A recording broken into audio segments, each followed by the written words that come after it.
Good morning students. आज हम class 12th का टॉपिक करेंगे और अपनी यूनिट स्टार्ट करेंगे, unit 3rd and units name is magnetism. तो हम इसकी इंट्रोडक्शन से शुरू करते हैं। एक साइंटिस्ट था जिसका नाम था ऑरेस्टर। उसकी ऑब्जर्वेशन के बारे में बातें कर रहे हैं कि उसने ऑब्जर्व क्या किया। एक बेटा करंट कैरिंग वायर थी और करंट कैरिंग वायर के पास उसने रखा एक चार्ज। करंट कैरिंग वायर के पास ऑरेस्टर ने रखा एक चार्ज जो कि स्टेशनरी था, मीन्स रुका हुआ है अभी। तो उसने क्या देखा कि इस चार्ज पर कोई भी फोर्स नहीं लग रही और लगनी भी नहीं चाहिए, क्योंकि अगर हम इस वायर को देख रहे हैं तो इसमें जो नंबर ऑफ पॉजिटिव चार्ज है वो किसके इक्वल होंगे? नेगेटिव के, क्योंकि wire as a whole is neutral. तो जो नंबर ऑफ पॉजिटिव चार्ज है वो किसके इक्वल होंगे? Negative charges. तो अगर पॉजिटिव चार्ज इसको रिपेल कर रहा है तो नेगेटिव चार्ज क्या करेगा? अट्रैक्ट। तो these forces will cancel out each other. These electrostatic forces will cancel out each other. So the net force on this charge is 0. तो यहां से यह कंक्लूड किया कि इस पर इलेक्ट्रोस्टैटिक फोर्स तो कोई भी नहीं लग रही। पर एक दिन क्या हुआ, गलती से उसने ये चार्ज मूव कर दिया। मतलब करंट ऐसे पास हो रहा है वायर में अभी भी, पर इसके पास पहले तो स्टेशनरी चार्ज रखा, पर एक दिन गलती से चार्ज को उसने क्या कर दिया? मूव। तो जब चार्ज को मूव किया उसने देखा कि ये चार्ज पर कोई फोर्स लग रही है, ये चार्ज पर कोई फोर्स लग रही है, ये घूम रहा है। तो उसको ये तो पता था कि इस पर इलेक्ट्रोस्टैटिक तो फोर्स नहीं लग रही, वो तो हमारी पहली कितनी आ चुकी है? 0। तो ये कोई नए तरह की फोर्स है। तो फिर उसने इसके पास मैग्नेटिक कंपास लाया। जब उसने मैग्नेटिक कंपास लाया इसके पास, तो मैग्नेटिक कंपास पर आ रही थी रीडिंग। तो इससे क्या कंक्लूड हुआ कि ये कौन सी फील्ड है? Magnetic field. और इस एक्सपेरिमेंट का उसने क्या कंक्लूजन किया? That a current carrying wire, a current carrying wire produces magnetic field। तो एक करंट कैरिंग वायर क्या प्रोड्यूस करती है? Magnetic field around it. कि ये करंट कैरिंग वायर है तो ये आसपास क्या प्रोड्यूस कर रही है? अपने मैग्नेटिक फील्ड। तो ये स्टडी किसकी है बेटा? चार्ज क्या हो रहा है? मूव। तो magnetism is study about moving charges. तो बेटा स्क्रीन पॉज करके यहां तक जो लिखना है आप लिख सकते हो। अब हम नेक्स्ट टॉपिक कर रहे हैं।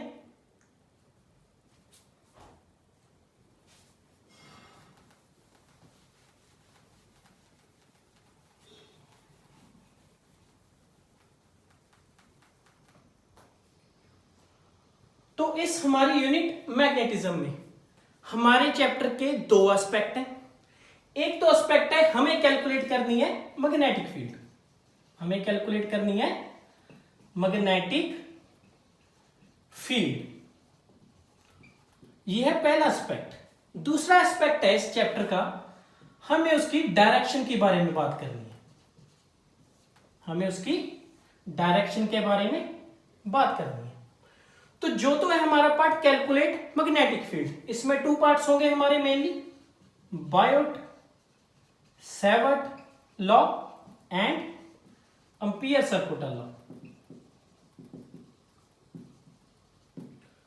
और डायरेक्शन में हम पार्टिकल को थ्रो करके देखेंगे with the angle 90 and at an angle theta. मतलब ये चीजें हम इस चैप्टर में स्टडी करेंगे।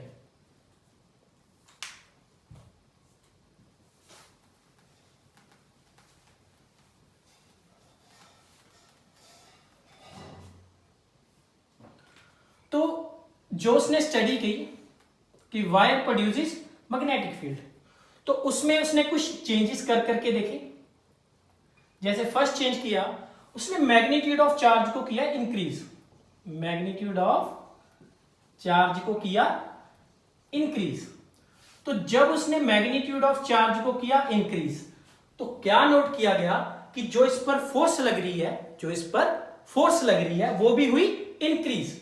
तो force is directly proportional to magnitude of the charge. Second point, उसने वेरी की मैग्नेटिक फील्ड। और मैग्नेटिक फील्ड आप यहां पे कैसे वेरी कर सकते हो? मैग्नेटिक फील्ड कौन प्रोड्यूस कर रही है? वायर।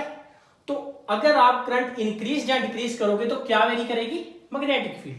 तो उसने क्या नोट किया कि जैसे जैसे मैग्नेटिक फील्ड इंक्रीज कर रही है, जैसे जैसे मैग्नेटिक फील्ड इंक्रीज कर रही है, जो फोर्स है चार्ज पर वो भी इंक्रीज हो रही है। तो force is directly proportional to B.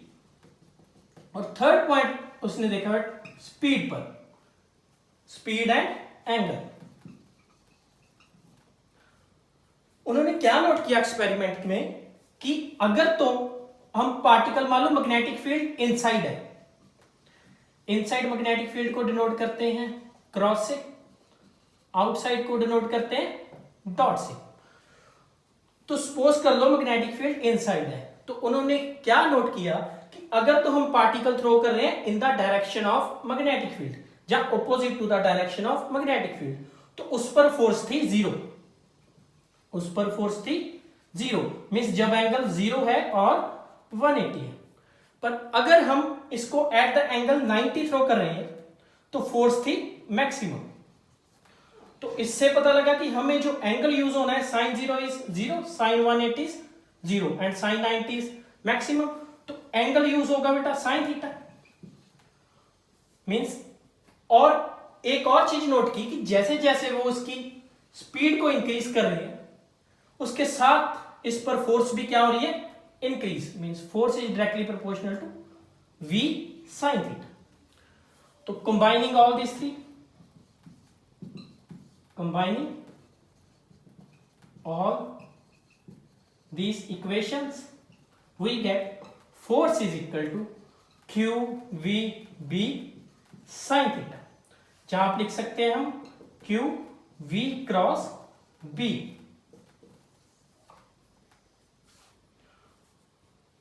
ये हमारी आ गई force due to magnetic field. This is force due to magnetic field. और अगर हमने इससे यूनिट का पता करना हो मैग्नेटिक फील्ड की, तो ये हमारा बी है। तो बी का अगर फॉर्मूला बनाए तो क्या बन जाएगा? F by Q V. एक बार थीटा सपोज कर लो कि 90 है, मीन साइन 91, ये 1 हो गया। तो B is equal to F by Q V. तो फोर्स की यूनिट क्या होती है? न्यूटन। चार्ज की कूलम, और स्पीड की मीटर पर सेकंड। और अगर मैं ये सेकंड, ये जो सेकंड है मीटर पर सेकंड, इसके नीचे लिख दूं तो यहां तक तो कोई इशू नहीं है। तो जो होता है कूलम पर सेकंड, जो कूलम किसकी यूनिट है? चार्ज। सेकंड किसकी है? टाइम। तो चार्ज पर यूनिट टाइम, ये होता है बेटा करंट। तो यूनिट क्या आ गई हमारी? Newton ampere metre.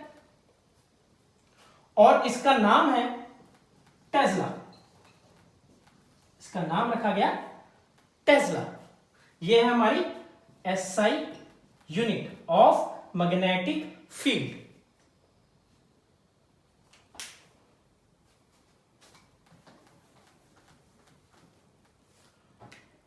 और इसकी सीजीएस यूनिट है बेटा गॉस। और इनका रिलेशन एसआई और सीजीएस का, that 1 tesla is equal to 10 to the power 4 gauss. तो यहां तक हम स्टडी कर चुके हैं that a current carrying wire produces that a current carrying wire produces magnetic field. तो बेटा यहां तक हम स्टडी कर चुके हैं that a current carrying wire produces magnetic field and this magnetic field exert a force on the moving charge, and this force of magnetic field is given by QV cross B, and unit of magnetic field is Tesla. I was saying Tekla, it's not Tekla, it is tesla and सीरीएस unit is gauss and relation उनका बेटा ये है 1 tesla is equal to 10 to the power 4 Gauss.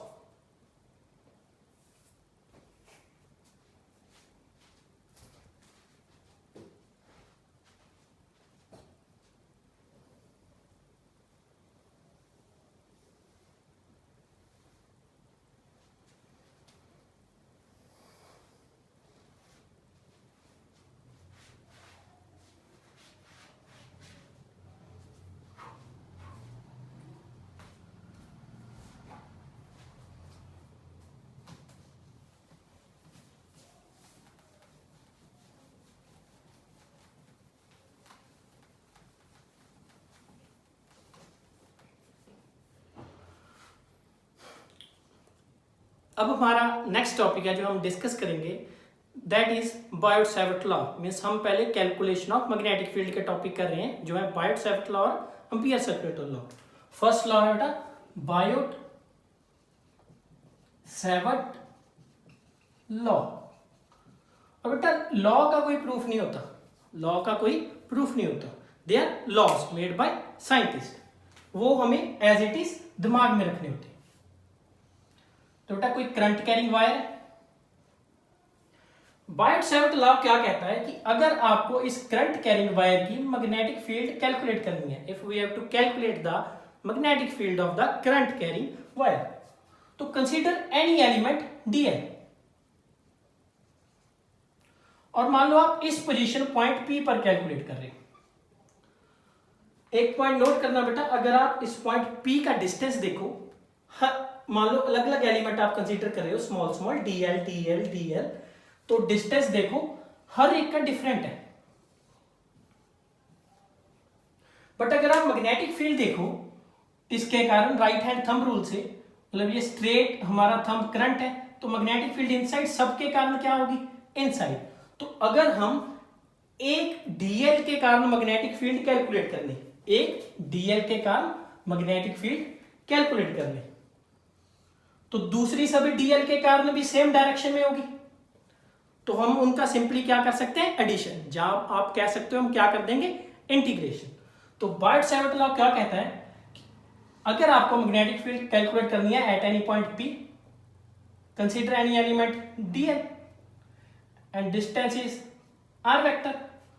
So magnetic field due to this small element DL, मतलब जो magnetic field होगी इस element के कारण इस पॉइंट पर, that small magnetic field dB, वो small magnetic field dB is given by mu naught I dl cross r vector divided by 4 pi are cube, and this is the vector form of the Biot Savart law, where mu naught is permeability of free space and dl is the small element, r is the position vector, I is the current through the wire, I is the current through the wire। और ये हमारी कौन सी form है, vector form. अगर आप लोगों को इसको स्केलर फॉर्म में लिखना है तो dp is equal to mu naught I, cross product है तो dl r sin theta by R cube, 4 pi are cube, 1 R के साथ 1 आर कैंसल, तो mu naught I DL sine theta 4 pi R square. और ये है हमारी scalar form, Biot Savart law की scalar form. This is vector form and this is scalar form, और ये आपको याद होनी चाहिए, and this is Biot-Savart law. बेटा स्क्रीन पॉज कर लो और जो लिखना है आप लिख सकते हो, फिर हम नेक्स्ट टॉपिक पर चलते हैं, इसकी डेरिवेशन पर।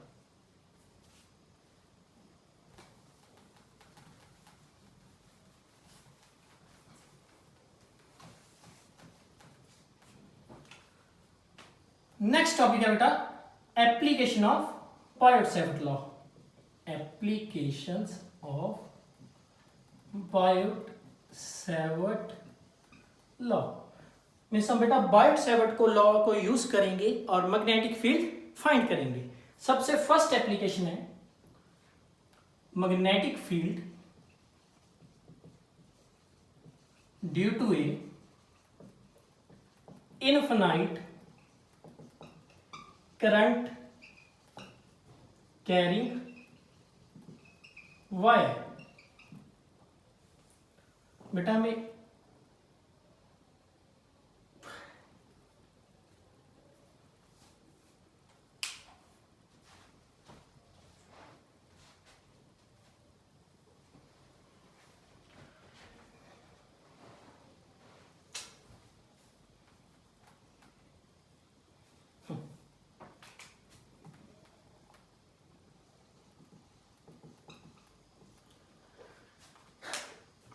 नेक्स्ट टॉपिक है बेटा हमारा applications of Biot Savart law. Biot Savart law हम पढ़ चुके हैं, अब इसकी करेंगे application.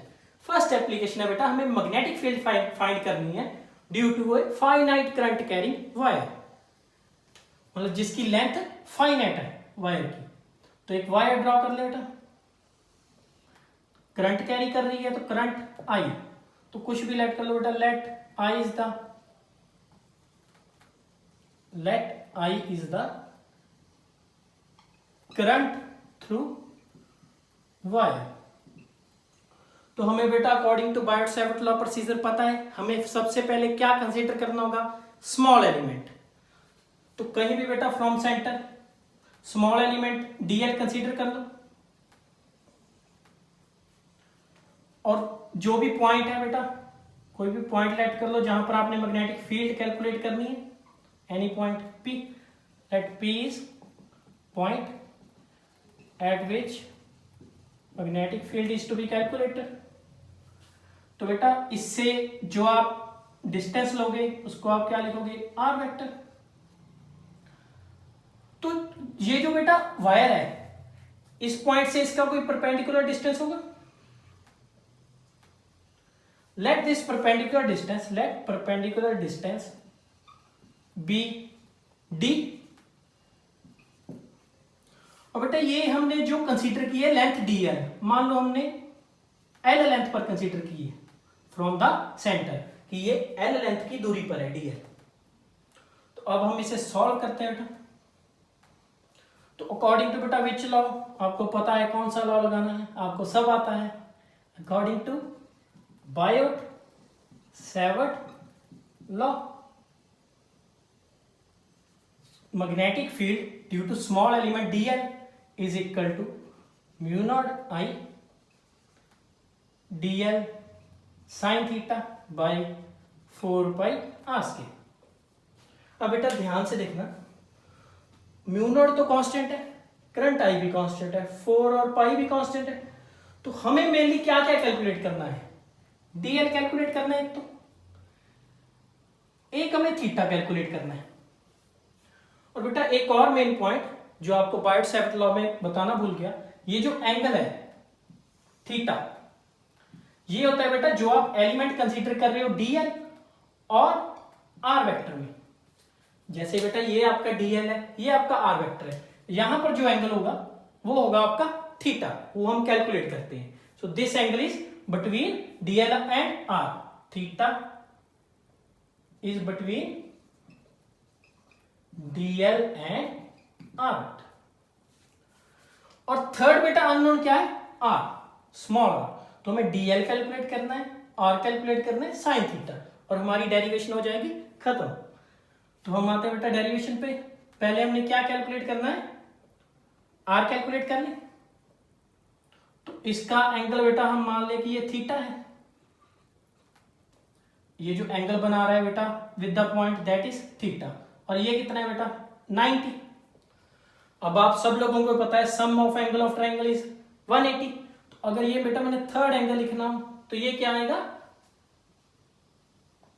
90 plus theta plus X is equal to 180।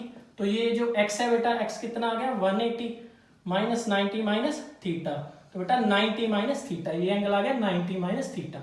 और ये टोटल एंगल बेटा कितना होगा 180, टोटल एंगल 180, ये जो लाइन वाला है सारा तो ये एंगल बना रहा हूं, तो इसको क्या मैं 90 प्लस थीटा लिख सकता हूं। तो ये 90 plus theta 90 minus theta total कितना बन जाएगा 180। तो हमारा डीएल और आर के बीच में एंगल कितना आ गया 90 प्लस 30। तो हमारा थीटा कितना हो गया बेटा 90 प्लस थीटा। तो हमारा डीएल और आर के बीच एंगल क्या है 90 प्लस थीटा। ये हमारा ये तो कैलकुलेट हो गया। अब आए आर पर। तो अगर बेटा मैं ये ट्रायंगल ले रहा हूं, ये ट्रायंगल ए बी सी, इससे मैं निकालू कॉस थीटा। तो कॉस थीटा हमारा क्या आएगा cos theta is base by hypotenuse means D by R. तो डी बाय आर, तो R is equal to D by cos theta. तो आर इज इक्वल टू बेटा कॉस थीटा ऊपर जाएगा डी सीकेंट थीटा। ये हमारी होगी कैलकुलेशन ऑफ थीटा, ये calculation of R. Two values हम कैलकुलेट कर चुके हैं, सिर्फ लास्ट वाली वैल्यू रह गई डीएल। और बेटा कई बच्चों के ना मन में डाउट आता है कि सर आपने कॉस थीटा कैलकुलेट कर लिया, साइन थीटा भी कर सकते थे। पर बेटा उसमें एल आ जाएगी, उसमें क्या आ जाएगी एल, और एल एक वेरिएबल है। डीएल तो हम कहीं भी ले सकते हैं, तो ये लेंथ वेरिएबल है, बट ये परपेंडिकुलर डिस्टेंस क्या है बेटा कांस्टेंट, इसलिए हम डी की फॉर्म में लाना चाहेंगे आंसर। तो अगर बेटा अपने नेक्स्ट पार्ट पर आते हैं, डीएल कैलकुलेट करते हैं। डीएल कैलकुलेट करने के लिए बेटा ये ट्रायंगल एबीसी है, इसमें से निकाल लो tan थीटा। tan थीटा क्या होता है बेटा परपेंडिकुलर बाय बेस। तो परपेंडिकुलर क्या है बेटा l बाय डी, तो l बाय डी। तो l क्या आ गया बेटा d tan थीटा। तो l भी d की फॉर्म में आ गया, जो कि एक d कांस्टेंट है। तो दोनों साइड क्या कर दो बेटा डिफरेंशिएट, क्योंकि हमें वैल्यू l की नहीं चाहिए, हमें वैल्यू किसकी चाहिए dl की। तो दोनों साइड डिफरेंशिएट बेटा dl, और tan थीटा की डिफरेंशिएशन बेटा सीकेंट स्क्वायर थीटा। तो ये हमारी वैल्यूज होगी थीटा की, आर की और dl की। अब इन वैल्यूज को पुट कर दो इक्वेशन नंबर 4 में बेटा, पुट वैल्यूज। तो हमारी बेटा इक्वेशन क्या बन जाएगी db is equal to mu naught I, dl की जगह क्या आएगा d secant square theta, d secant square theta, sine theta की जगह 90 plus theta, sine 90 plus theta, और 4 पाई आर की जगह बेटा d सीकेंट थीटा, और r का क्या है स्क्वायर, तो d का square secant square theta, d square secant square theta. तो एक d के साथ एक d cancel, secant square theta secant square theta काटे गए, और साइन 90 प्लस थीटा क्या होता है कॉस थीटा। तो db is equal to mu naught I cos theta 4 pi D. और ये बेटा अभी मैग्नेटिक फील्ड किसके कारण आई है ड्यू टू स्मॉल एलिमेंट, पर हमें किसके कारण करनी है फुल वायर। पहले बेटा यहां तक स्क्रीन पॉज करके जो भी लिखना है लिख लो, फिर इससे आगे चलते हैं। पर ये जो बेटा हमारा आंसर आया है ये किस एलिमेंट के लिए आया है डीएल के लिए, बट हमें मैग्नेटिक फील्ड किसके लिए कैलकुलेट करनी है फॉर द होल वायर। तो बेटा होल वायर बना लो, इस पॉइंट P पे कैलकुलेट करनी है। तो ऊपर से बेटा एक आएगा एंगल और एक नीचे से एंगल बनेगा, नाम दे लूं बेटा इनको θ1 है θ2। और यहां पे एक चीज और ध्यान रखनी है बेटा, ये जो θ1 है ये ऊपर से बना रहा हूं इस साइड से इस साइड को, तो मींस इसकी कैसे घूम रहा है ये एंटी क्लॉकवाइज। एंटी क्लॉकवाइज जो एंगल होगा, एंटी क्लॉकवाइज जो एंगल होगा वो होगा बेटा पॉजिटिव। सेम चीज आपकी इलेक्ट्रिक फील्ड में लगती है, जो एंटी क्लॉकवाइज एंगल होगा वो होगा पॉजिटिव। और ये जो एंगल है बेटा नीचे से बन रहा है इस साइड को, ऊपर को जा रहा है, तो ऐसे घूम रहा है ये, तो ये क्या है बेटा क्लॉकवाइज।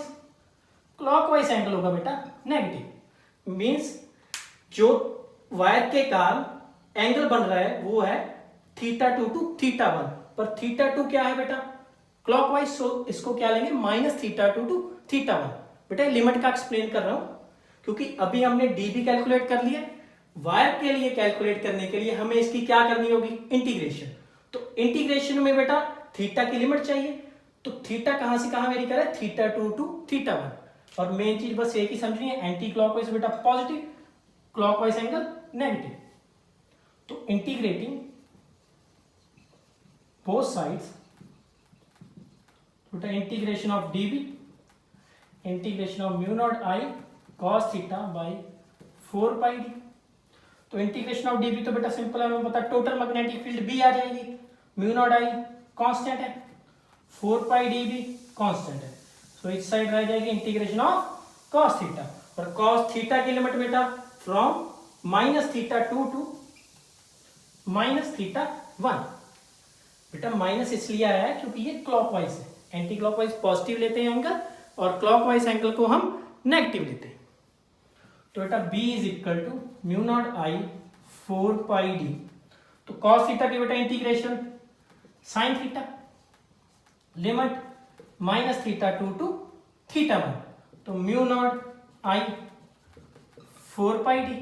तो बेटा पुट करें sin θ1 माइनस, और -θ2 पट करोगे साइन ऑफ माइनस बेटा माइनस साइन, तो -sin θ2, बेटा mu naught I by 4 pi d sin θ1 plus sin θ2। और ये बेटा हमारी मैग्नेटिक फील्ड आ चुकी है कौन सी वायर के लिए, फाइनाइट करंट कैरिंग वायर। और इसमें आपको 2-3 चीजें दिमाग में रखनी है कि जब आप गॉस लॉ लगा रहे हो, जो अननोन वेरिएबल है आपने सिर्फ उनकी वैल्यू निकालनी है और पुट कर देनी है, और एक एंगल्स का ध्यान रखना है। और बेटा स्क्रीन पॉज करके आप ये डेरिवेशन लिख सकते।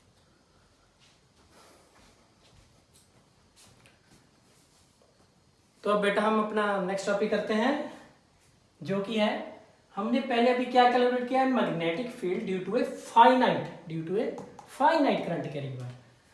अब नेक्स्ट है बेटा due to a infinite current carrying wire.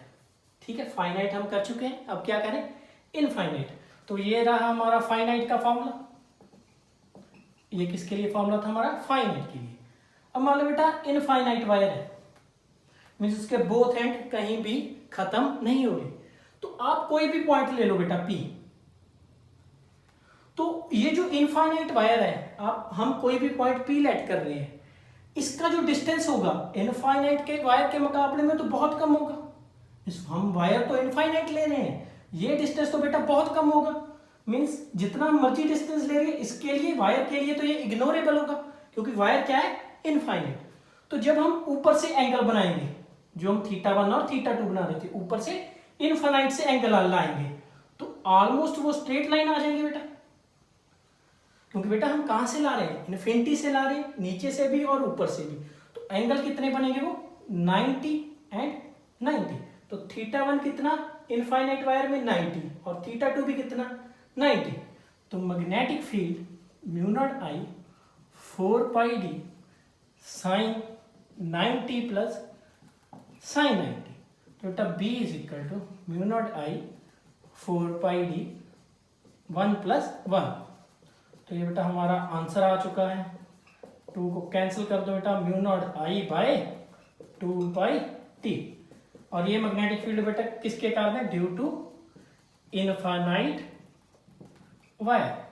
तो बेटा सिंपल लॉजिक है कि इन्फिनिटी से एंगल आ रहे हैं, बहुत ऊपर से और बहुत नीचे से, तो वो क्या बन जाएंगे, 90 के एंगल बन जाएंगे।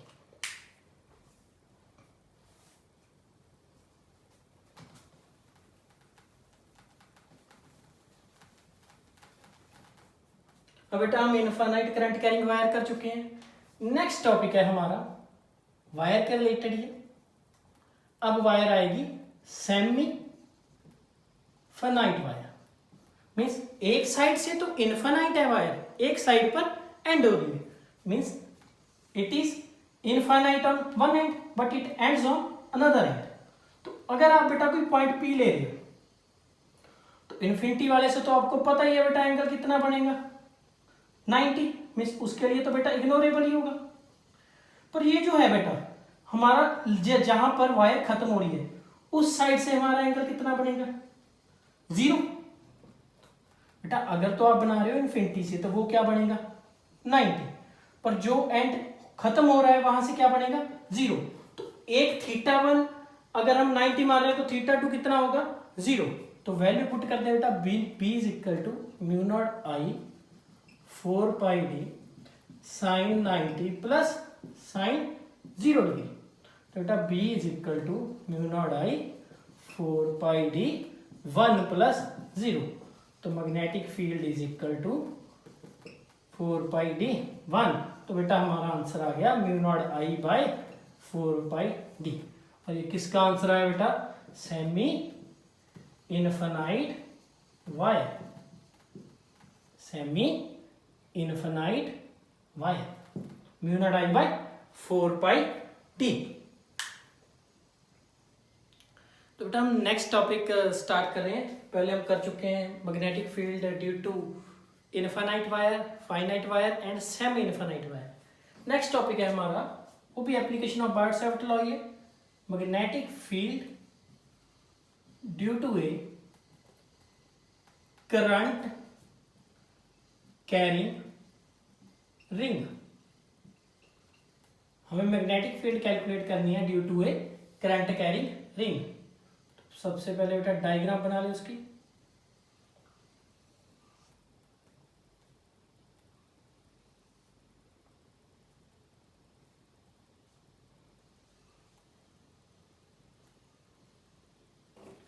ऑन इट्स एक्सिस तो ये कोई करंट कैरिंग रिंग है, इसके हमें एक्सिस पर मैग्नेटिक फील्ड कैलकुलेट करनी है। तो मैग्नेटिक फील्ड कैलकुलेट करने के लिए हमें बार्ड-सेविट लॉ लगाना है। तो सबसे पहले स्मॉल एलिमेंट डीएल कंसीडर कर लें। कंसीडर एलिमेंट डीएल और late consider a point P. P where you have to calculate magnetic field,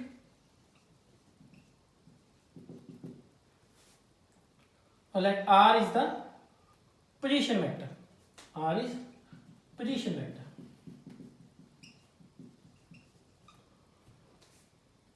और बेटा let capital R is radius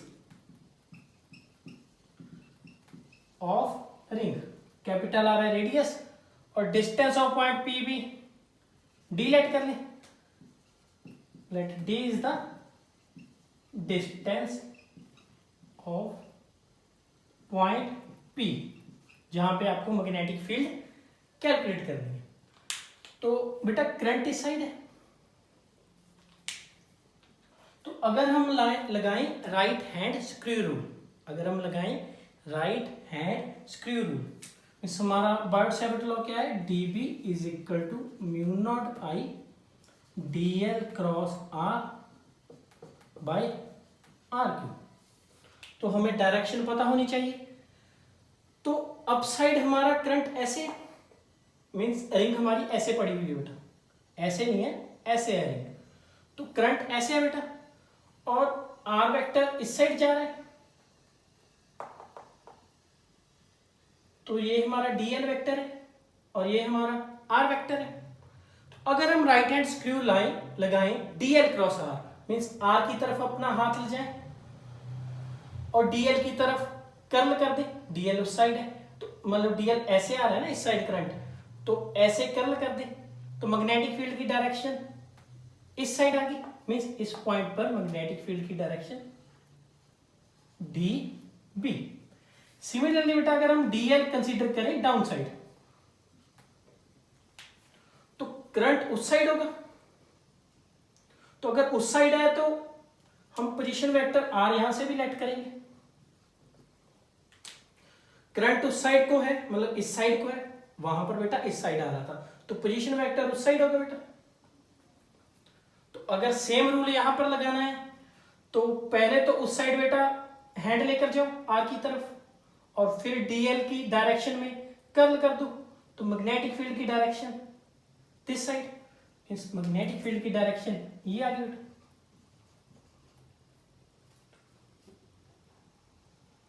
तो एट एन एंगल थीटा।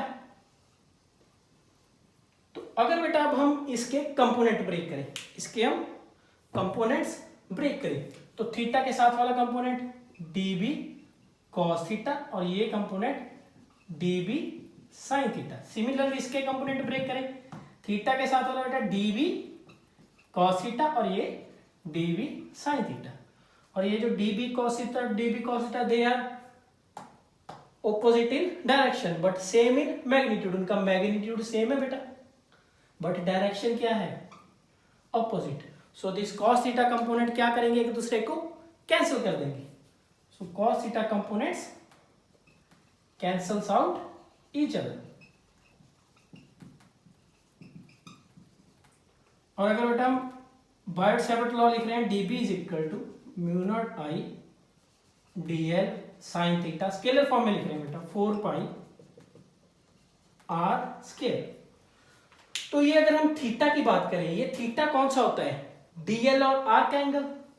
तो इस बार हमारा dl ऐसे है बेटा, r वेक्टर हम ऐसे ले रहे हैं। तो अगर इसके बीच का हम एंगल कंसीडर करें, मीन्स एक dl है बेटा एक r है, तो इसके बीच का एंगल कंसीडर करें तो ये कितना होगा 90 डिग्री। तो dB is equal to mu naught I dl sine 90 by 4 pi r square. तो बेटा dB कितना आ गया, mu naught I dl by 4 pi r square sine 90 1। पर हमारा कंपोनेंट जो एड अप होना है सिर्फ एक कंपोनेंट है dB sine theta, means component is dB sine theta. dB की हम वैल्यू कैलकुलेट कर चुके हैं, तो यहां पर dB की वैल्यू पुट कर दे। तो mu naught I dl 4 pi r square sine theta. बेटा dl और r के बीच में एंगल देखा जो कि 90 था, तो साइन 91 हो गया।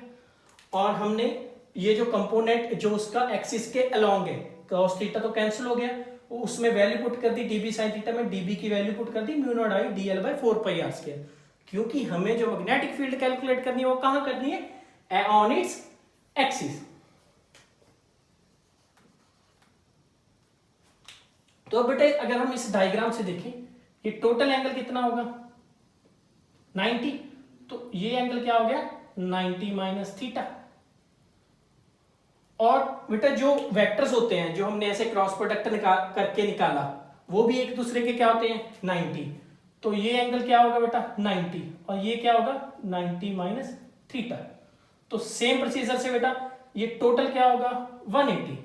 तो 180 अगर आपने ये x निकालना है ये वाला एंगल, तो 180 minus 90 minus theta plus theta minus theta plus 90 plus theta, means मैंने माइनस कर दिया बेटा, थीटा थीटा कैंसिल 90 90 और 180 कैंसिल और 90 90 80 180, तो एंगल क्या आ गया थीटा। तो ये एंगल भी हमारा क्या हुआ थीटा।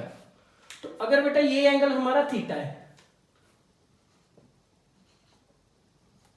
तो ट्रायंगल एबीसी में से साइन थीटा की वैल्यू निकालो। साइन थीटा की वैल्यू क्या आ जाएगी, साइन थीटा होता है बेटा परपेंडिकुलर बाय हाइपोटेन्यूज, में से परपेंडिकुलर है आर बाय स्मॉल आर। तो साइन थीटा की वैल्यू पुट कर दो, dB is equal to mu naught I dl r by r 4 pi r square. तो बेटा हमारे पास dB की वैल्यू आ गई mu naught I dl r by r का 4 pi r square into r, r का क्यूब। तो ये बेटा मैग्नेटिक फील्ड किसके कारण आई, एक स्मॉल एलिमेंट के कारण आ चुका है। dB is equal to mu naught I R dl by 4 pi R का क्यूब। अगर बेटा अब हम ट्रायंगल एबीसी में देखें तो यहाँ पे पाइथागोरस थ्योरम लगा सकते हैं। तो r is equal to R square plus D square उसका अंडर रूट हाफ। तो स्मॉल r की वैल्यू पुट कर सकते हैं और integrating both sides, integrating both sides, integration of dp mu naught I R dl by 4 pi r की जगह बेटा R square plus D square की पावर 3/2, क्यू पहले था बेटा 1/2 वहां से आ गया, और इंटीग्रेशन ऑफ डीएल। और डीएल क्या है बेटा, हम किसकी इंटीग्रेशन करनी है, रिंग की। रिंग क्या है, सर्कल। सर्कल का सरकमफ्रेंस क्या होता है बेटा, 2 पाई आर। तो टोटल की अगर इंटीग्रेशन करनी है और रेडियस क्या है बेटा, कैपिटल आर, तो 0 to 2 पाई आर। तो इंटीग्रेशन करेंगे बेटा बोथ साइड पर, म्यू नॉट आई आर 4 पाई। तो इसकी इंटीग्रेशन करेंगे कितनी आ जाएगी बेटा, 2 पाई आर। तो पाई के साथ पाई कैंसिल, 2 के 4। तो बेटा हमारा फाइनल आंसर आ गया म्यू नॉट आई आर का square 2 R square plus D square 3/2। और ये मैग्नेटिक फील्ड किसके कारण आई, हमारी करंट कैरिंग रिंग।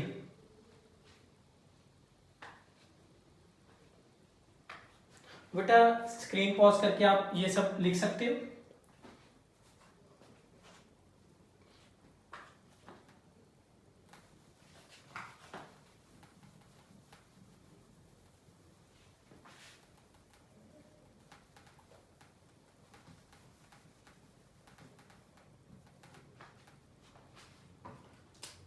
बेटा ये तो हमने निकाली magnetic field due to a current carrying wire on its axis.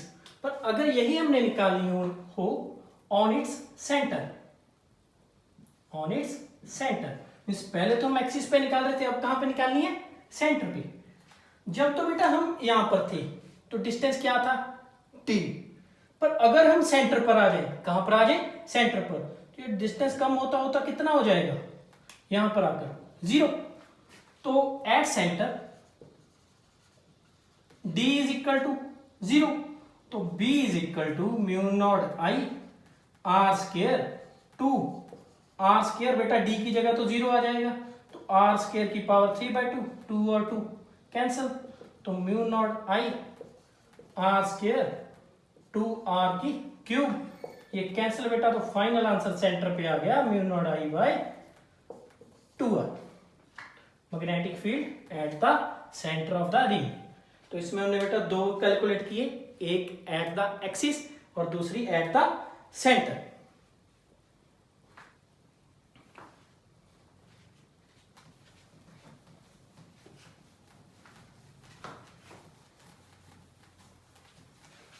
बेटा ये जो दो डेरिवेशन की हैं हमने, उनमें आपने कुछ नहीं करना। ये जो आपका बायोट-सैवर्ट लॉ है,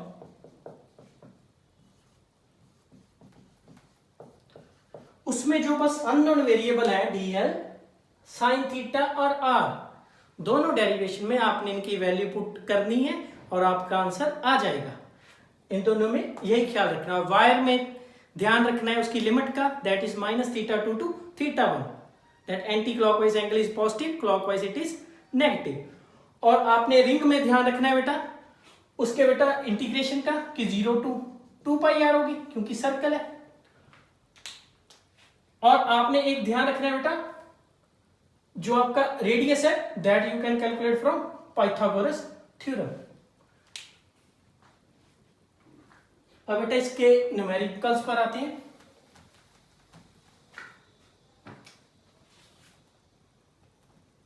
तो ड्यू टू वायर बेटा हमारा आंसर कितना है, mu naught I 4 pi D sine theta 1 plus sine theta 2। और सर्कल के सेंटर पर कितना आया था बेटा हमारे रिंग के, mu naught I by 2r। अब इनको यूज करके हम सिंपल न्यूमेरिकल करते हैं। तो फर्स्ट क्वेश्चन है हमारा,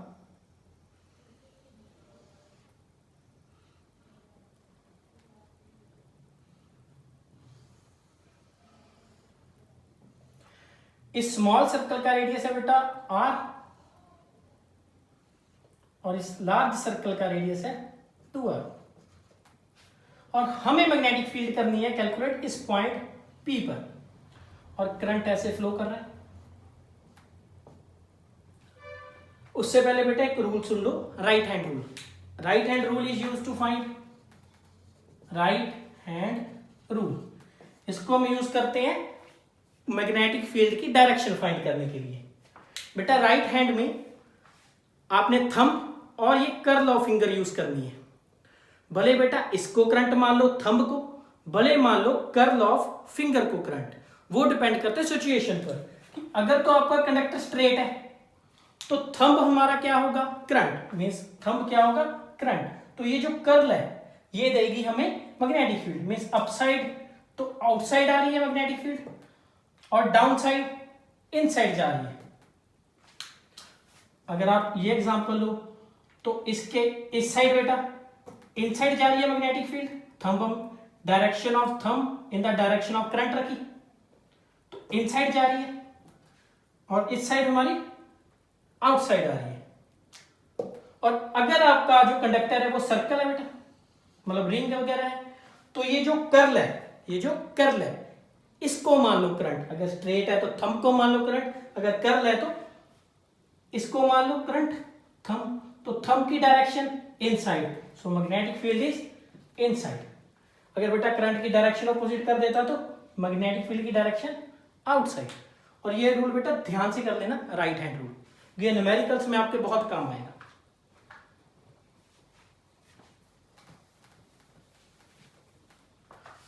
तो अगर बेटा इसके कारण फाइंड करनी हो, सबसे पहले इस पोर्शन के कारण, ये एक स्ट्रेट कंडक्टर है जहां हम वायर कह सकते हैं, फाइनाइट वायर है, तो फाइनाइट वायर का फॉर्मूला तो ये रहा।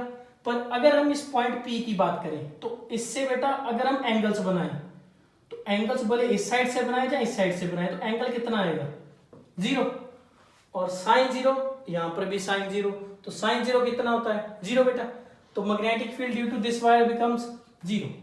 और सेम अगर आप बात करो इस वायर की, इसका एंगल बेटा इसके साथ 0, इस पॉइंट का भी 0, इस पॉइंट का भी 0, आप ऐसे बना सकते हो ना एंगल, तो ये कितने होंगे दोनों, 0, तो साइन 0 साइन 0, ये इसके कारण भी मैग्नेटिक फील्ड 0। अब आते हैं बेटा इस सर्कल पर, इस रिंग पर, रिंग के कारण बेटा मैग्नेटिक फील्ड एट सेंटर कितनी होती है, म्यू नॉट I/2r। पर वो कौन सी रिंग के कारण होती है, जब हमारी रिंग क्या होती है, कंप्लीट। पर ये रिंग क्या है बेटा, हाफ, तो मैग्नेटिक फील्ड भी क्या हो जाएगी इसके कारण, हाफ, तो हाफ, तो म्यू नॉट I/4r।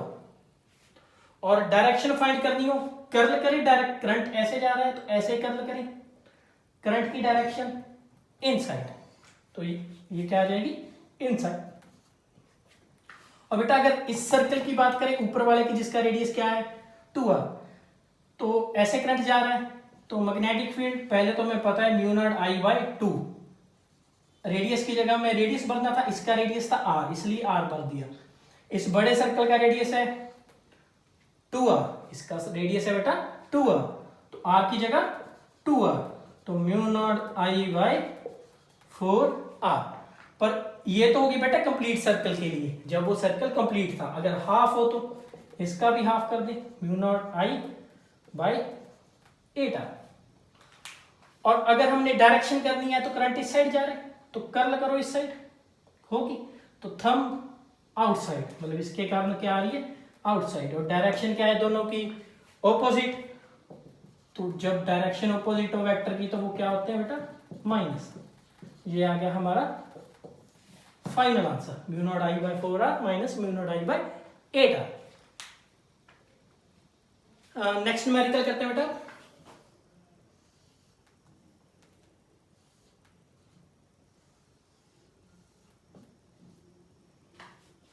तो इसके कारण बेटा इस पॉइंट पे कैलकुलेट करनी है, रेडियस है r, तो आप लोग ट्राई करो और मैं सॉल्व कर रहा हूं। तो अगर तो बेटा इस वायर से देखें तो एक तरह से ये इस पॉइंट के लिए सेमी इनफिनाइट वायर है, और अगर सेमी इनफिनाइट इस तरफ तो कहीं एंड नहीं हो रही, ये एंगल 90 होगा, ये एंगल 0 होगा, तो इसके लिए सेमी इनफिनाइट वायर की मैग्नेटिक फील्ड आ जाएगी, that is mu naught I/4πd। एक एंगल साइन 90 भर देंगे, एक एंगल साइन 0। और ये मैग्नेटिक फील्ड होगी कैसे बेटा, thumb in the direction of current, कर, तो इस साइड इस पॉइंट पे करनी है तो मैग्नेटिक फील्ड इज इनसाइड। और अगर बेटा इस सर्कल के लिए कर रहे हैं तो सर्कल के लिए हमें पता है that is mu naught I/2r, but circle क्या है, हाफ, तो इसका क्या कर दो, half, that is mu naught I/4r। और इसके कारण भी बेटा कर्ल करो डायरेक्शन ऑफ करंट में इनसाइड, तो ये भी क्या हो जाएगी, इनसाइड।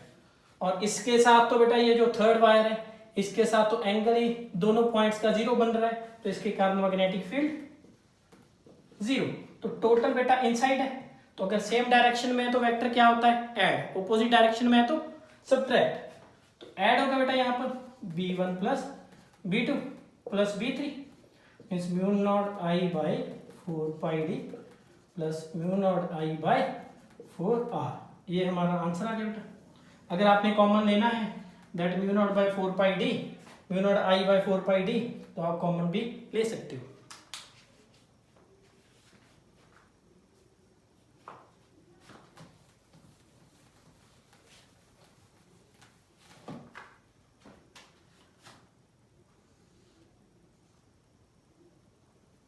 नेक्स्ट न्यूमेरिकल बेटा 3 डायमेंशन में डाल रहा हूं।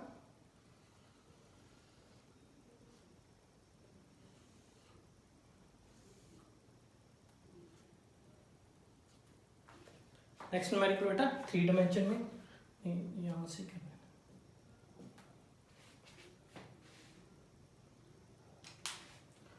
तो अगर आपने इसके लिए कैलकुलेट करना है तो हमारा x y z, सबसे पहले बेटा इस वायर के लिए करना। अगर आपने इसके लिए कैलकुलेट करना है इस पॉइंट पर तो सबसे पहले इस वायर के लिए करो। तो इस वायर के लिए हमारा आंसर क्या आएगा, mu naught I by semi infinite है 4πd। और बेटा डायरेक्शन किस साइड होगी, z में रखोगे तो इनसाइड, मतलब इनसाइड जा रही है मैग्नेटिक फील्ड। और इनसाइड मीन्स बेटा कौन से एक्सिस में जा रही है, ये minus y cap means minus j cap. और अगर आप इस सर्कल के कारण कर रहे हो तो मैग्नेटिक फील्ड कर्ल करें तो inside, inside means minus z cap minus k cap. और उसका सर्कल का answer mu naught I by half circle है 2r की जगह बेटा 4r। सेम ही चल रहा है जो पिछले न्यूमेरिकल्स में चल रहा था, बस डायमेंशन चेंज हुई है, अब हम 3 डायमेंशन में कर रहे हैं। और magnetic field due to b3, इसके कारण भी क्या कहाँ होगी बेटा, इनसाइड। कौन से कैप में बेटा, माइनस j कैप। और वायर ये भी कौन सी है, semi infinite, mu naught I by 4πd minus j cap. अब इसका टोटल करना है तो बेटा इसका सम कर दो और हमारा फाइनल आंसर आ जाएगा। आज बेटा जो हमने न्यूमेरिकल डिस्कस किए हैं ये बेसिक ही हैं। आने वाली क्लासेस में हम CBSE के क्वेश्चन और JEE के क्वेश्चन भी डिस्कस करेंगे। Thank you students.